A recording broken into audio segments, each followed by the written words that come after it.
You're fulfilling your true purpose if you commit your life to the highest advantage of others.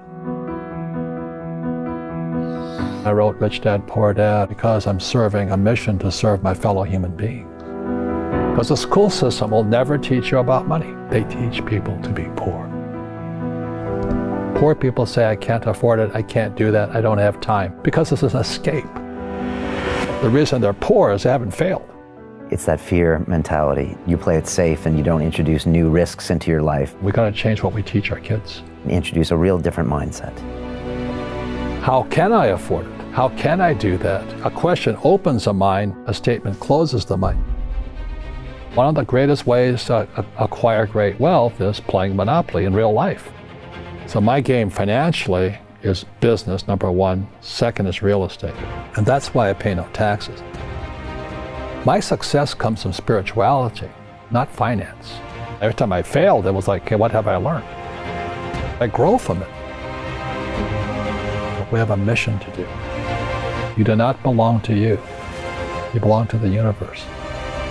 What does God want done that I might be able to lend a hand at doing? I don't think God likes people being poor.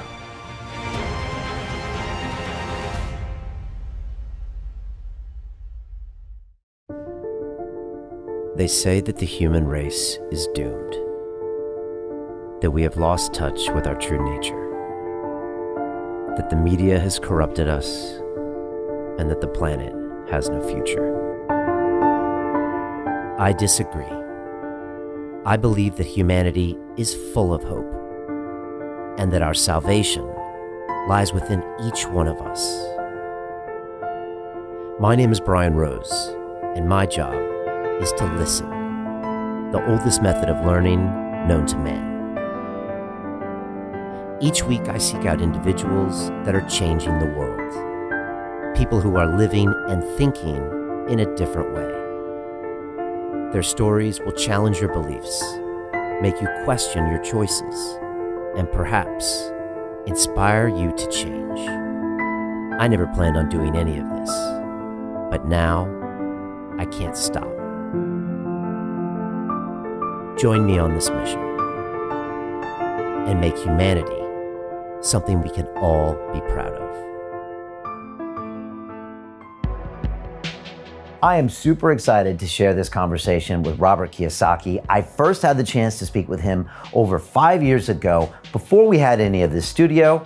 And now I got to go to Phoenix, Arizona to speak with this legend. He's the author of Rich Dad, Poor Dad, which is the #1 selling personal finance book of all time, over 30 million copies. And Robert has been there and done that. He started companies, built real estate empires, and taught people how to have a rich mentality. And that's the thing about Robert. He had 2 dads when he was a kid. One was his natural dad, one was his best friend's dad, and one had a poor mentality and one had a rich mentality. A poor person says, how can I afford that? The rich person actually goes out and says, what can I do to make this a great investment? And so that's what I love about Robert. He always looks at things in a great perspective. We had a great talk about his career, his wife, his time in Vietnam, and what it's like to really understand business today, and I know you're going to love it. But what I was really excited to do was help him launch America's first weekly cash flow summit. And this is a brand new way of making money. As a former Wall Street banker, I was super excited to share this type of investment strategy with the public for the very first time. You see, this is something we used to do in the banking industry all the time. And of course, as host of the event, I was able to secure exclusive rights to offer you a space to the summit. But this will not be available for very long. So if you want to see what I was doing with Robert in Arizona, click on the link below or go to londonreal.tv/cashflow and secure your spot. And I will see you on the inside for the summit.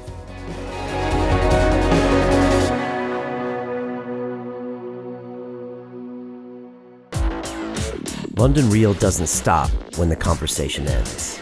You see, that's when we get started. Because everything begins with a thought, and then comes the action.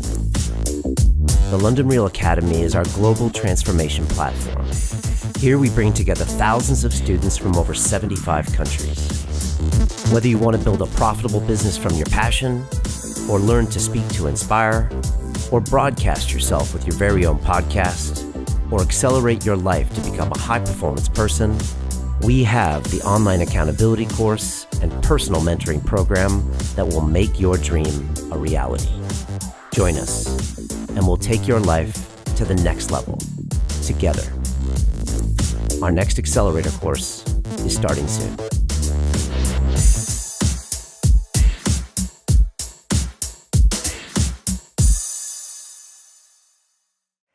This is London Real. I am Brian Rose. My guest today is Robert Kiyosaki, the entrepreneur, educator, and investor, best known as the author of Rich Dad, Poor Dad, the #1 personal finance book of all time. You've challenged and changed the way tens of millions of people around the world think about money, and you become a passionate and outspoken advocate for financial education. I'm here on location with you in Scottsdale, Arizona. Robert, welcome back to London Real. Well, thank you. I enjoyed our last interview. Yeah, it was fantastic. It's been a great day here, and yesterday as well, spending time with you. Yesterday was one of the highlights of my life, so it was fantastic. Well, it was you and me and Jim Rickards. And why was that the highlight of your life? What was happening that day that made you feel that way? Well, you ever seen a kid, like they're playing football or baseball, whatever the sport is, and they go onto the field and they meet their hero. They'd be like meeting David Beckham or somebody like that. Well, to me, Jim Rickards and Naomi Prince and a lot of the people I run around with now were my heroes. I mean, they were the guys on the field. And I said, God, they're so smart. They're insiders into this world. And so to actually be sitting next to Jim and working on projects together, and I'm going, why am I here? So that would be like, David Beckham and I playing soccer together. I mean, it's not supposed to be possible, So hanging out with Jim Rickards and know me and you, and it's like it's not supposed to be. It's impossible. But dreams do come true. Because you always thought you were the outsider, and now you're hanging out with the quote-unquote insiders, and Correct. You're agreeing on everything with them. Correct. And a lot of people get financial advice from outsiders. If maybe a financial planner, a stockbroker, a real estate broker, but they're not on the inside of the deal. And one of the reasons I like being an entrepreneur and being a real estate guy is I'm always trading from the inside. I know the deal. I'm part of the deal. I am the deal, But the average person who buys like stocks, bonds, mutual funds, ETFs, and saves money, they're outsiders. They have no idea what's going on between them and the real world of inside. So Jim Rickards and Naomi Prince, they were Jim was with the CIA, long-term capital management, the Pentagon, and they're the inside on what's going on with money. Naomi Prince was with Solomon and Lehman Brothers and Goldman Sachs. They're insiders. And I was this little guy on the outside trying to figure out, what are those guys doing? How are it's almost like, what's the wizard doing? How is the wizard pulling these handles and all this? And we're all outside jumping around doing as they tell us. You should save money. Okay, I'll save money. You should buy stocks. Okay, I'll buy stocks. You should put some money in bonds. Okay, I'll buy. And I said, there's a wizard in there. I want to know who that wizard is. And so Jim and these guys are as close to the wizard as I could get. How does a 9-year-old kid in Hawaii, a poor kid, get to this point? Yeah. Well, I wasn't poor by most people's standards.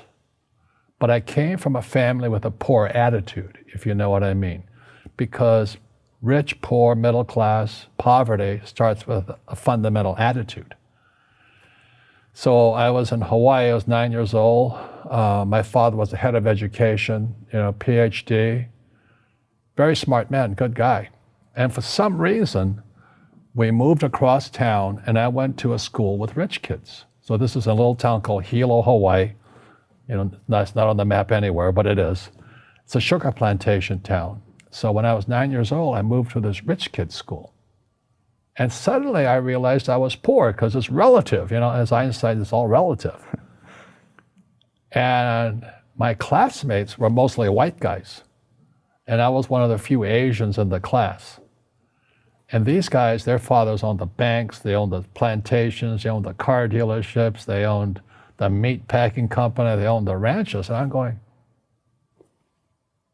how come my dad doesn't own that? So I remember raising my hand when I was 9 years old, talking to my fourth grade teacher, and I said, when am I going to learn about money? And she was this woman who should have retired 50 years earlier. She was so sick and tired of kids by this time. She says, the love of money is the root of all evil. And I said, what am I, in Sunday school? And I was this punky little 9-year-old kid. And she says, we don't teach money at school. I said, why not? And she couldn't answer me. And she got very flustered. She said, sit down, take your seat. And then I got curious. I said, why don't we learn about money? She says, go ask your father. He's my boss. So my father was the head of education, PhD, all that stuff. I go home and ask him, I said, why don't we learn about money in school? And he looked at me and says, because the government doesn't let us teach that subject. The government tells us what we can teach and what we can't teach.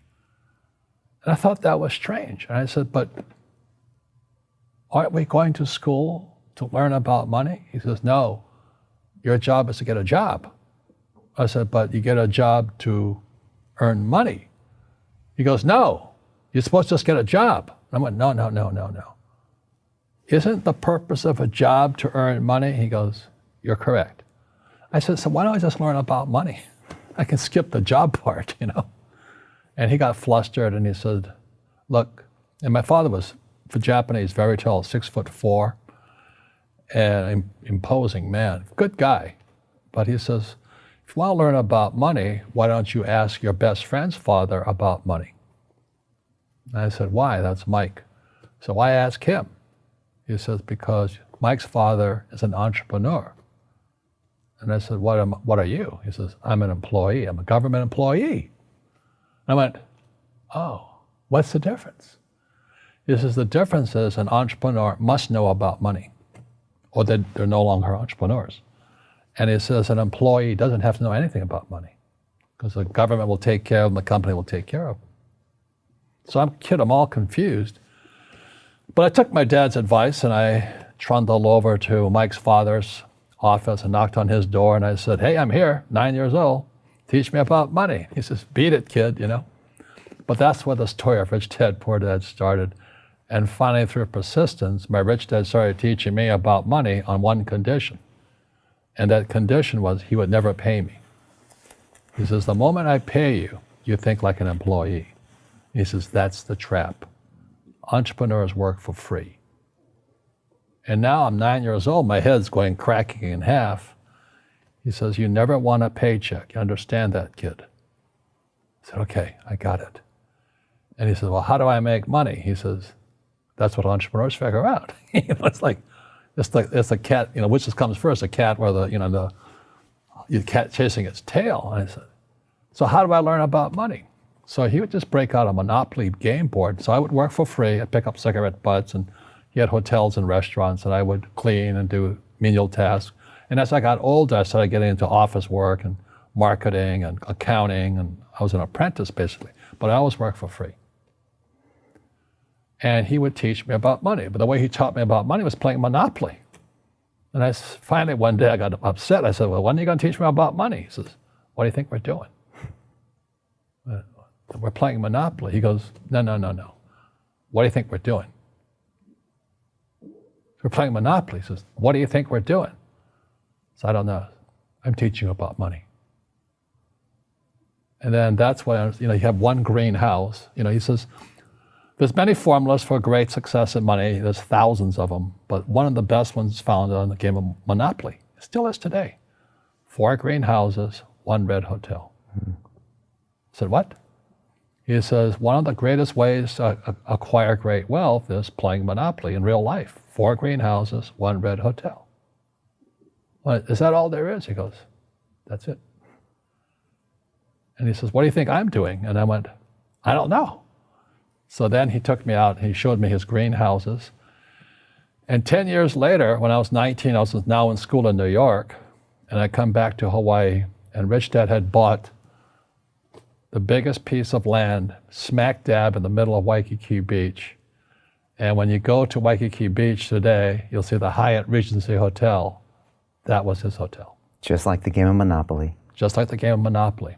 acquired assets and they became bigger assets. He just kept what's called an assemblage, because that property wasn't that big at the time. So he had to buy out all the small guys. Because Waikiki was a little dirt water little town. So he'd buy out this shop owner and buy that shop owner. And it took him a while, but he finally assembled this large piece of property. And then he and Hyatt put up this giant hotel. You know, it just sold for $800 million. So that's how I learned about money. And that's because he refused to accept a paycheck. He says that the moment you accept a paycheck, your brain goes dead. You know, you just got paid. He says, as long as you're hungry, you'll think. And he was a great, great teacher. So today when people ask me what I do, they know me as the author of Rich Dad, Poor Dad. I just say I play Monopoly. So I own greenhouses, I own big hotels, I own oil wells, golf courses, businesses. I'm just playing Monopoly. That's all I do. You know, I re-listened to your book on the flight over from London, and I hadn't listened to it in maybe 6 years. And the first time I read Rich Dad, Poor Dad, I thought it was a book about money.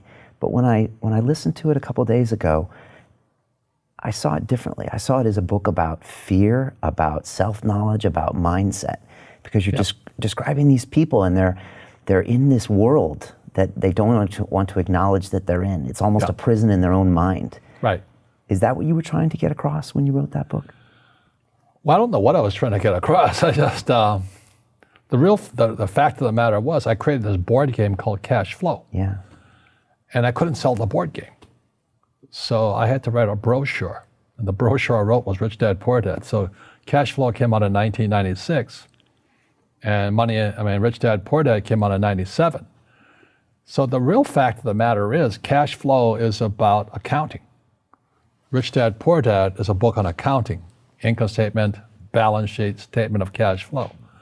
But if you've ever taken accounting courses, there is no more course more boring than accounting. So to have Rich Dad, Poor Dad be a book on accounting and be the #1 personal finance book of all times, that says something. And it sold the cash flow game. And today there's thousands of cash flow clubs all over the world. And the mission statement was people teaching people. You can bypass that school system because the school system will never teach you about money. The school system was designed to teach you to be an employee, which is important, or a doctor or a lawyer, a specialist, but never about money. So once I got old enough and I had already retired and I was rich and I was fairly well off, it was kind of a social conscience. I said, I have to share what I know. So that's why, and it took till 1996 for the cash flow board game to come out, because I could see this crash coming, which came out in 1998. And then Rich Dad, Poor Dad came in 97. And the story goes, every publisher turned me down. They said, you don't know what you're talking about. Because they said, savers were losers, your house is not an asset, and the rich don't work for money. And so the publishers are like my dad, academic superstars, you know, they're the A students in school. And so they turned the book down. And it took going by self-published route. You know, a lot of network marketing companies picked up the book, like Amway and those guys. And they picked up the book to help recruit because it's about financial independence. They're about the same thing I am. And then Oprah called in 2000. And then the next thing I'm on Oprah, and I went from obscurity to world famous, you know, overnight success in 2000. And the book has been on the New York Times bestsellers for 7 years until the New York Times took it off. They said it had been on too long. But as you know, I mean, most people in publishing or journalism, they're on the other side of the coin of capitalism, you know. So they don't like guys who make money. And that's like my Poor Dad side. So that's kind of the story. And, you know, I play a Monopoly in real life.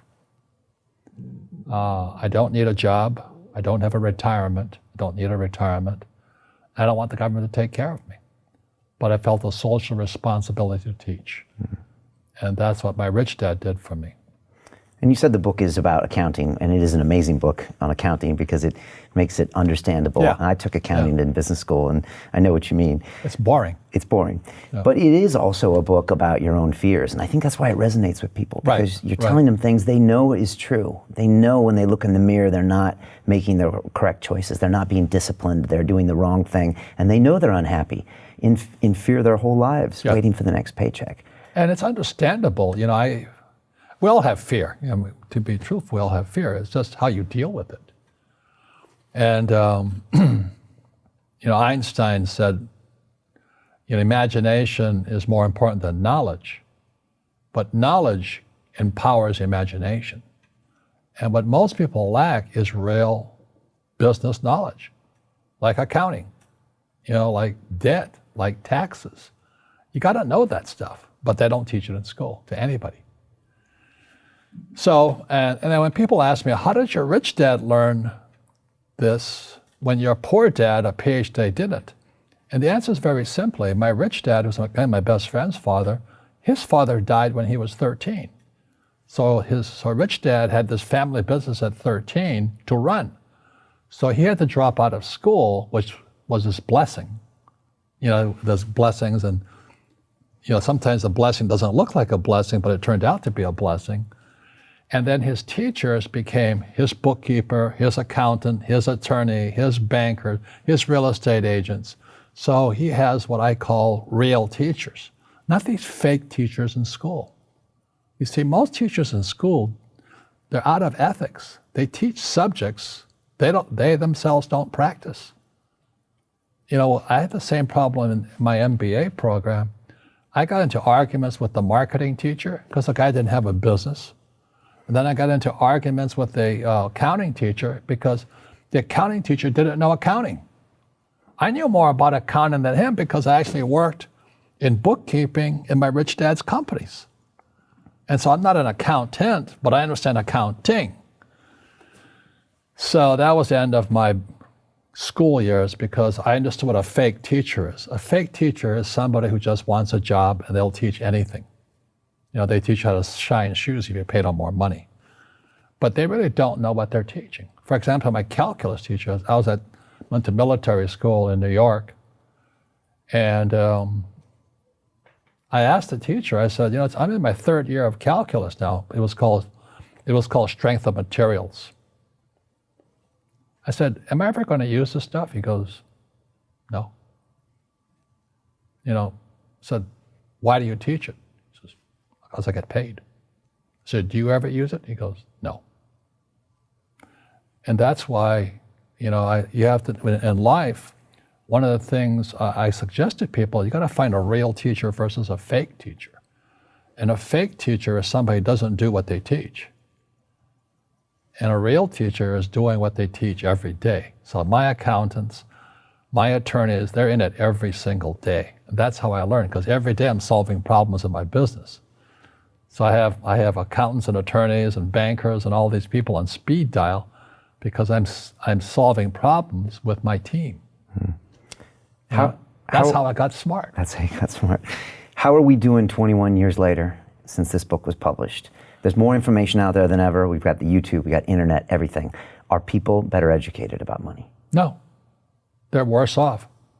I mean, I have my little Rich Dad radio show, and tomorrow I'm interviewing these team of, I think they're educational psychiatrists, and their book is called Coddling of the American Mind, is how our school systems are making our students weaker. So in school, they have these things called now trigger effects. So you can't, as a teacher, you can't say anything that might upset the student. They don't want anything that might jar their point of view. So if I went into school, I'd be thrown out because I threaten them. I would, and to me, isn't school about opening your eyes and minds to new ideas? But that's now out of the system. So everybody's got to be PC, politically correct now. And it's killing us. It's killing the brains of our kids. They're going backwards. But in their minds, they're more enlightened. They might be. But if I didn't have ideas that shook me, I wouldn't learn anything new. But now these trigger mechanisms, like they don't let you have peanuts anymore. So they found out if you take peanuts away from a child, their propensity to have peanut allergy goes up. So you get out a child, you say you can't have peanuts. So 17% will find out they're allergic to peanuts. But if you gave kids peanuts, only 3% would be allergic to peanuts. And that's kind of the metaphor the book starts with. He says, we're actually making our students weaker in school. Yeah. You did a corporate retreat here about a week ago. You do it every year for the last 21 years, Rich Dad, Poor Dad, or Rich Dad headquarters. Right. And you bring all your people together. And you said you started talking about something new that you didn't always have as a theme of your retreats. What was that? Well, this year, and I'm putting it back into the business, was my success comes from spirituality, not finance. And what happened was when my wife and I started Rich Dad back in 1996, actually, we left the spirituality out. And then the corporate types came in, the MBAs and the accountants and attorneys, and they tried to make it into a business. And I said, no, we're just a bunch of merry men who are kind of like Robin Hood and his gang. Are you Robin Hood? Taking from the rich and giving to the poor? No, I don't believe it. I don't believe in giving to the poor. But you're giving knowledge to the poor. Yes. That's a very big difference. You see, people say, well, why don't you give the poor money? So the only problem with that is it just creates more poor people. Give a man a fish, he fishes for the day, or eats for the day. Yeah, you give a man a fish, you get a lot of people who want more fish, But you teach them to fish. But you are the Robin Hood of knowledge, because I see you giving this knowledge out, and do the rich people cringe and say, don't tell them that, Robin? Yes. Don't tell people what you know. Right. Keep them poor. But, unfortunately, the poor, as was in the Bible, I'm not real religious, the poor will always be amongst us, because it starts up here. Right, it's that fear mentality. It's in their words, and the words become flesh. Again, I'm not really religious. I flunked out of Sunday school also. But when they say I can't afford it or I can't do that, they go down. They become what they say.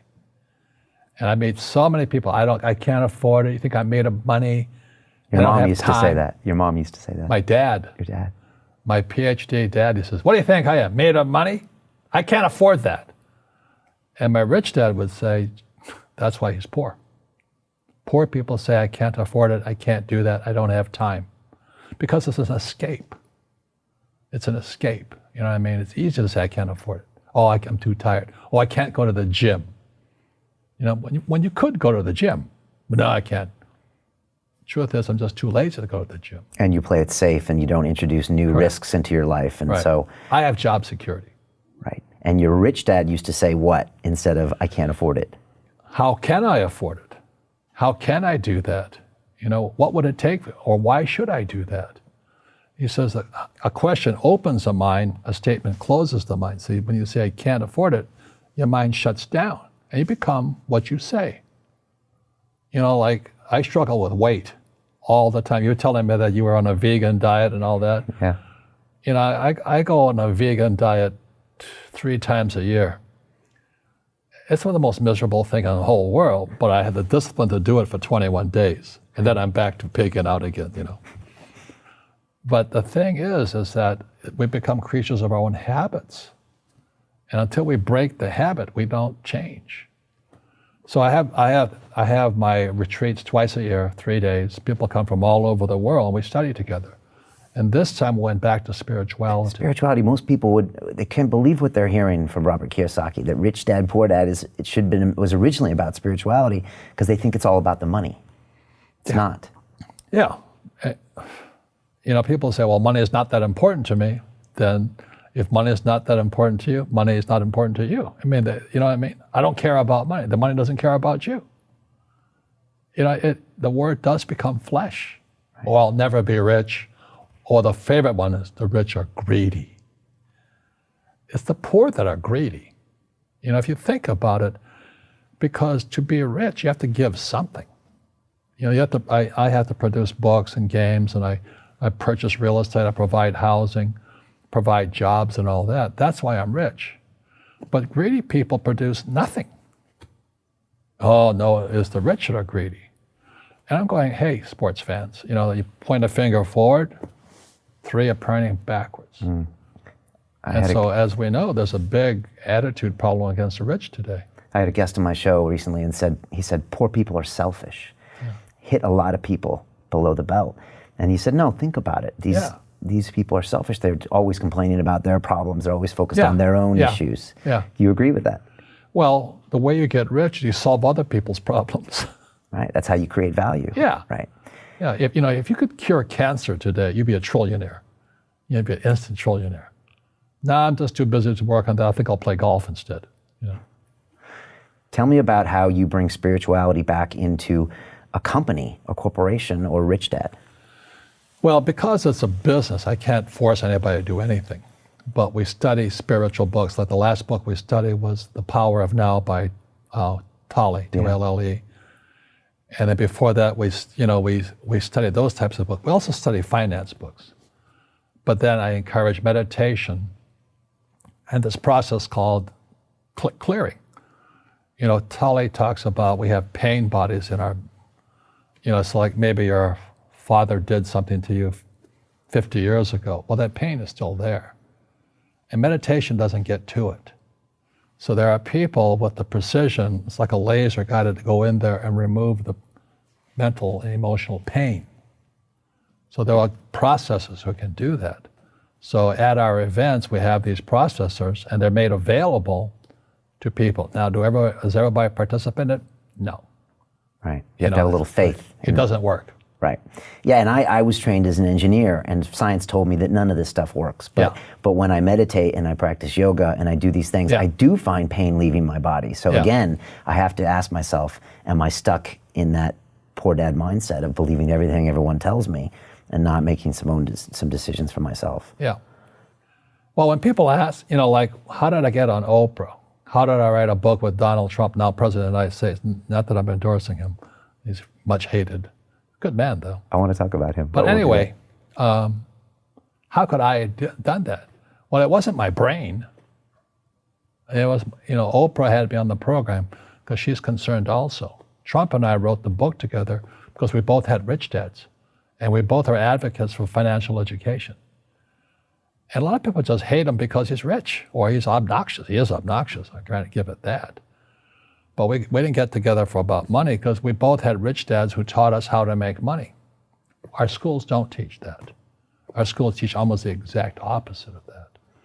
So anyway, how does a guy like me, a little kid with no money, and it wasn't I was poor, we're very middle class, I think my father was making about $20,000 a year.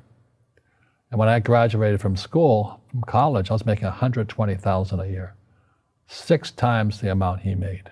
And I was 21 years old. And he goes, how'd you do that? I said, I didn't go to the same school you went to.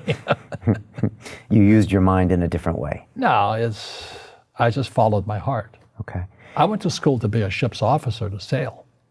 So I sailed all over the world. And back this was in the 60s, if you sailed into the war zone, Vietnam, which I did, you got double the pay and no taxes. So that's how I was making $120,000 a year. And I come back, my father's still making $20,000 a year. I'm making $120K. And he can't understand it because he's a poor man in mind and in soul. He says, you've become like one of those rich guys. And I said, just because I have money? I'm in the war zone, I'm doing this. But it violated all the core values. See, the reason, as you had, is that Lipton? Bruce Lipton on my show. Bruce Lipton. Yeah. He says poverty is passed on. It's taught in your families. And middle class is taught in families. And I was really happy that, he endorsed Rich Dad, Poor Dad on your program. Because he says, I was taught by a rich man.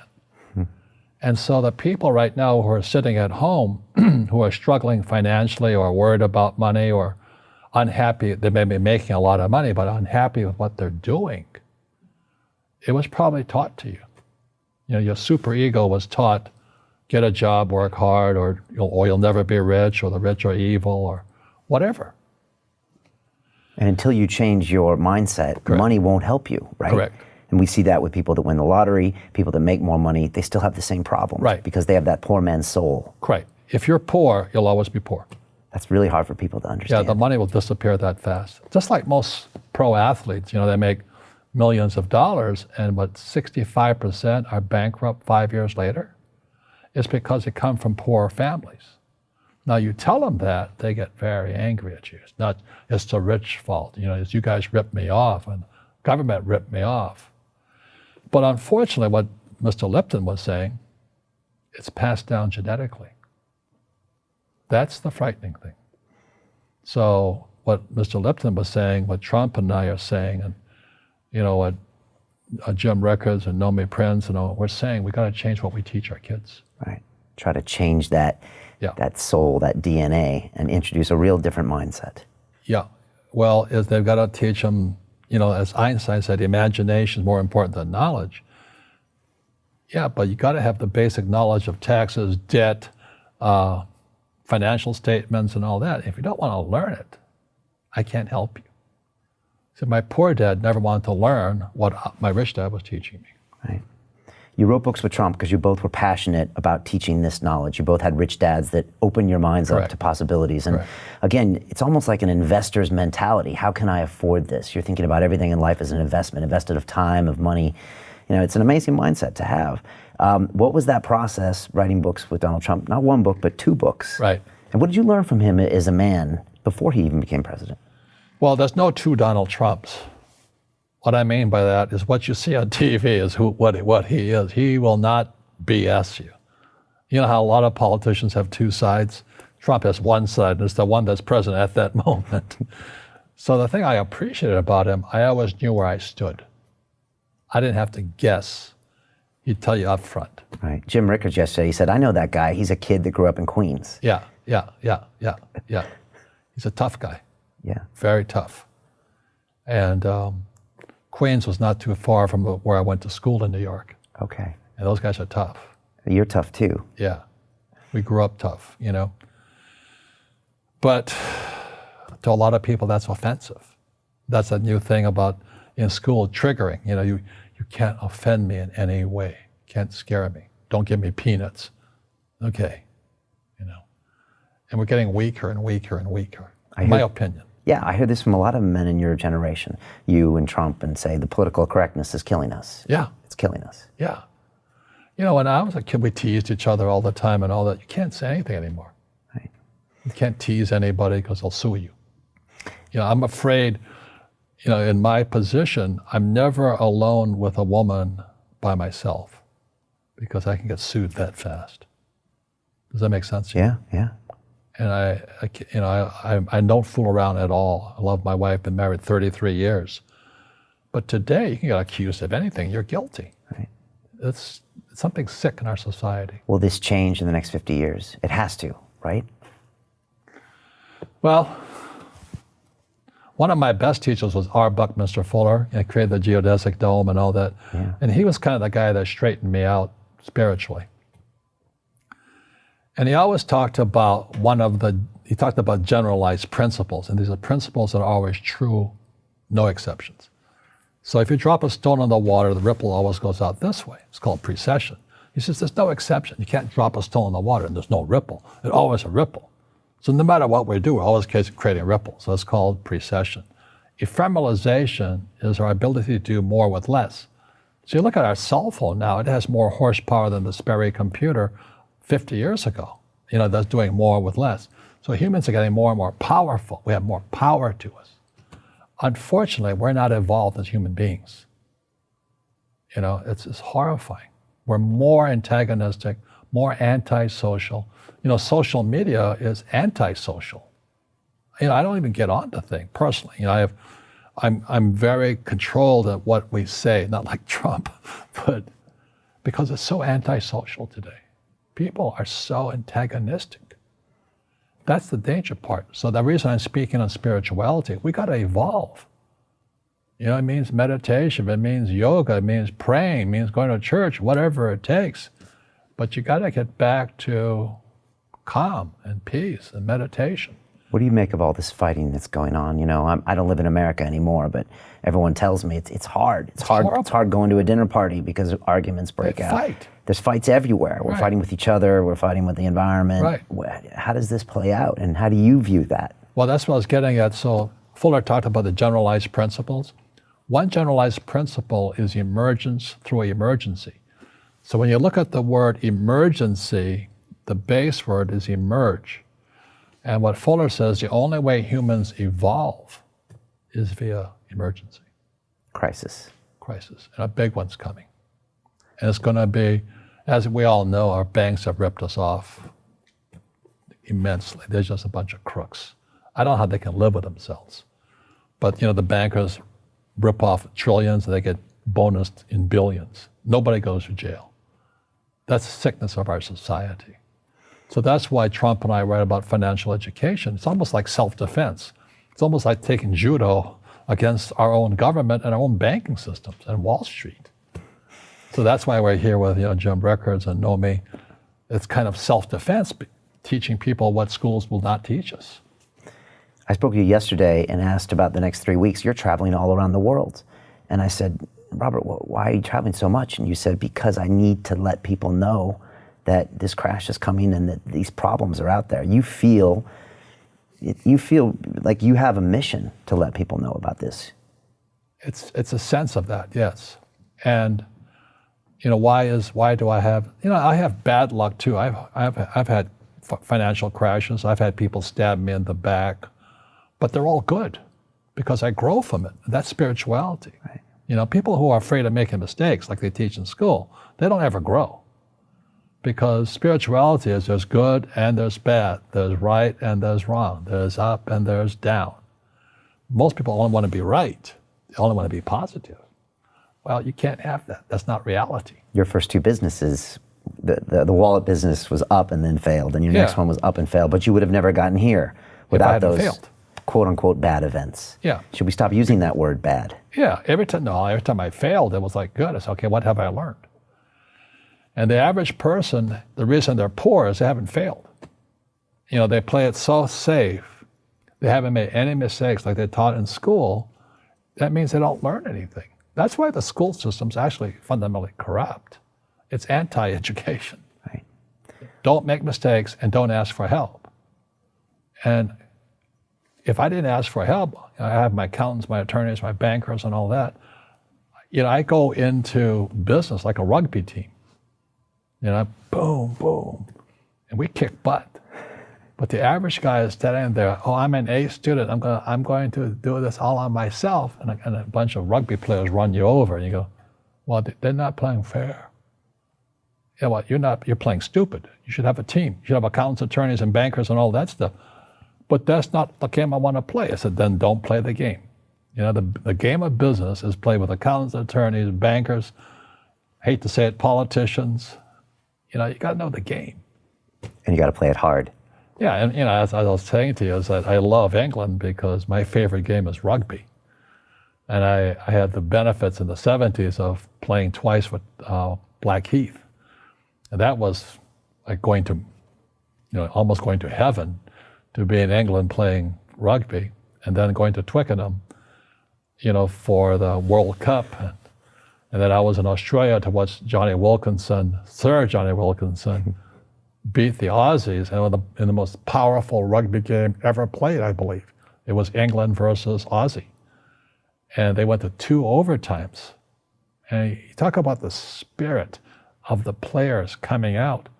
There were guys falling down the field, not because they were tired, they were cramping up. They couldn't go anymore. And then Wilkinson, which I forgive him for, kicks that field, you know, you go. But that's the game. And a lot of people would rather sit in the stands than be in the game. That's why you like rugby. Because they're on the field, they're competing, they're going head to head. Right. It's raw. Rugby is a team sport, but so is soccer. The rules are different. You know, when I went out for soccer, so you mean I can't hit anybody? I think I'll stay with rugby. You know? And other people are golfers. They play by themselves. And so everybody's different. So what I say to young people is, you find your game. So my game financially is business, number one. Second is real estate. And that's why I pay no taxes. That's why Trump pays no taxes. Legally, it is a combination of business and real estate that gives us an unfair advantage over employees because they don't know what to do.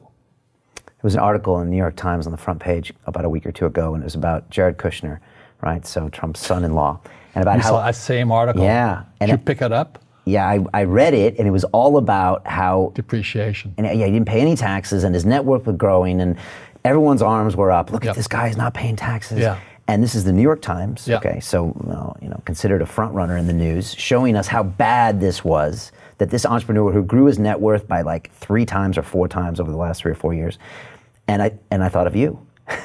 What does that tell us? What do you see when you see that article? Well, the New York Times article is an employee mindset, and they have no financial education. Somebody said Kushner has a loophole called depreciation. I go, you idiot. It's illegal. It's not a loophole. Depreciation is what the government wants us to do.